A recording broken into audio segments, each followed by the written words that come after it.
Assalamualaikum warahmatullahi wabarakatuh. Pada video penjelasan kali ini saya akan menjelaskan pokok bahasan kedua pada mata kuliah ilmu bahan pakan, yaitu tata nama atau nomenklatur bahan pakan. Subpokok bahasan yang akan kita bahas pada video penjelasan kali ini yaitu tujuan dan implementasi nomenklatur di dunia dan pedoman nomenklatur. Capaian pembelajaran diharapkan dari adik-adik mahasiswa setelah mempelajari pokok bahasan kali ini, yaitu mampu menjelaskan latar belakang diperlukannya nomenklatur bahan pakan, tujuan dan implementasi nomenklatur di dunia, serta pedoman nomenklatur bahan pakan. Indikator penilaian yaitu ketepatan dalam menjelaskan latar belakang perlunya nomenklatur bahan pakan, tujuan nomenklatur bahan pakan, implementasi nomenklatur, dan pedoman nomenklatur. Nah, mempelajari tentang pengetahuan bahan pakan merupakan salah satu unsur penting untuk diperhatikan dalam penyusunan formulasi ransum karena hasilnya akan sangat berpengaruh terhadap produktivitas ternak. Oleh karena itu, sebelum melakukan formulasi dan mengolah bahan pakan menjadi bahan jadi, informasi yang berkaitan dengan bahan pakan perlu dilakukan pengklasifikasian bahan pakan dan penamaan bahan pakan. Nah, tujuan dan implementasi nomenklatur di dunia ini bahan pakan keberadaannya di alam ini sangat beragam, baik yang konvensional ataupun yang merupakan hasil pengolahan dari industri. Nah, karena keberagaman bahan pakan tersebut, maka perlu dilakukan pemberian nama agar tidak tertukar atau sama dengan bahan pakan yang satu dengan yang lainnya. Nah, ini ada standarisasi, jadi perlu diberikan standarisasi internasional dalam menentukan bahan makanan. Nah, untuk memberikan tata nama memberikan nama suatu bahan pakan atau nomenklatur bahan pakan ini ada pedomannya, yang mana menurut Sutardi ini ada 6 hal yang harus diperhatikan dalam nomenklatur bahan pakan.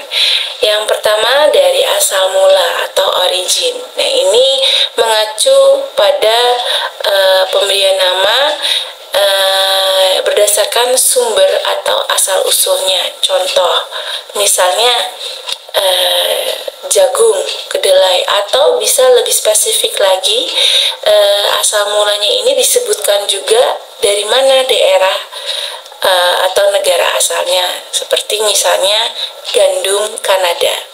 Nah, yang kedua yaitu bagian yang perlu diperhatikan dalam pemberian nama bahan pakan. Nah, pemberian nama bahan pakan berdasarkan bagian ini maka mengacunya pada dari mana bagian asal bahan pakan tersebut digunakan.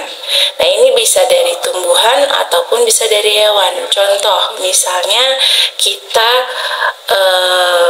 menyebutkan daun alfalfa. Kemudian jagung, bagian mananya? Oh, biji jagungnya. Karena kalau kita ngomongin jagung contohnya yang bisa dijadikan bahan pakan itu bisa biji jagungnya, bisa jerami jagungnya, juga bisa tongkol jagungnya. Ya, makanya perlu lebih spesifik lagi menyebutkan bagian mana yang dijadikan sebagai bahan pakan. Nah, hal ketiga yang perlu diperhatikan dalam pemberian nama bahan pakan yaitu proses atau perlakuan. Nah, ini berdasarkan dari langkah-langkah atau metode pengolahan yang telah dilakukan pada bahan tersebut. Contoh, amoniasi jerami padi, tepung gandum.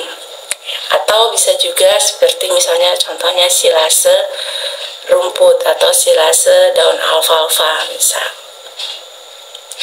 Nah, hal keempat yang perlu diperhatikan adalah umur. Nah, ini berdasarkan tingkat kematangan atau umur dari tumbuhan atau hewan yang digunakan sebagai bahan pakan. Contoh misalnya daun singkong. Daun singkong yang digunakan adalah daun singkong yang tua misalnya. Nah, kemudian hal kelima yaitu defoliasi. Nah, ini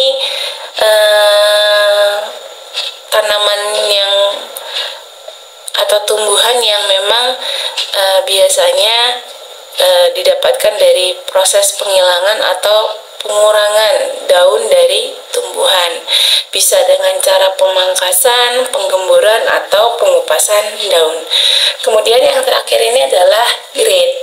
Ya, nah ini berdasarkan tingkatan kualitas atau grade yang diberikan pada bahan pakan tersebut. Contoh, terdapat di grade A, terdapat di grade B. Nah ini didasarkan pada kualitas, yang mana kualitas terbaik itu bisa diberikan dengan grade A dan di bawahnya adalah grade B. Contohnya ini dapat dilihat kualitasnya dari seberapa banyak kandungan sekamnya misalnya.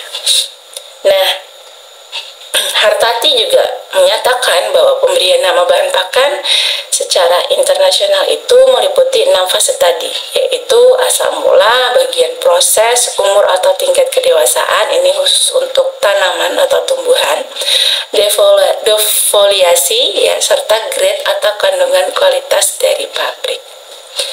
Nah, jadi kesimpulannya, informasi terkait kualitas bahan pakan sangat berpengaruh dan penting untuk memformulasikan ransum sehingga dapat diperoleh ransum yang berkualitas. Nah, pengklasifikasian dan penamaan atau nomenklatur bahan pakan ini menjadi penting dilakukan karena keberagaman bahan pakan. Nomenklatur bahan pakan dilakukan agar bahan pakan satu tidak tertukar dengan bahan pakan lain yang berbeda.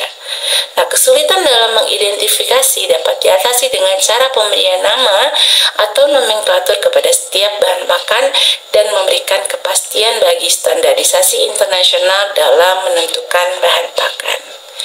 Baik, sekian video penjelasan kali ini pada pokok bahasan kedua. Selanjutnya kita akan bertemu di video penjelasan pada pokok bahasan ketiga, yaitu tentang klasifikasi bahan pakan. Terima kasih. Wassalamualaikum warahmatullahi wabarakatuh.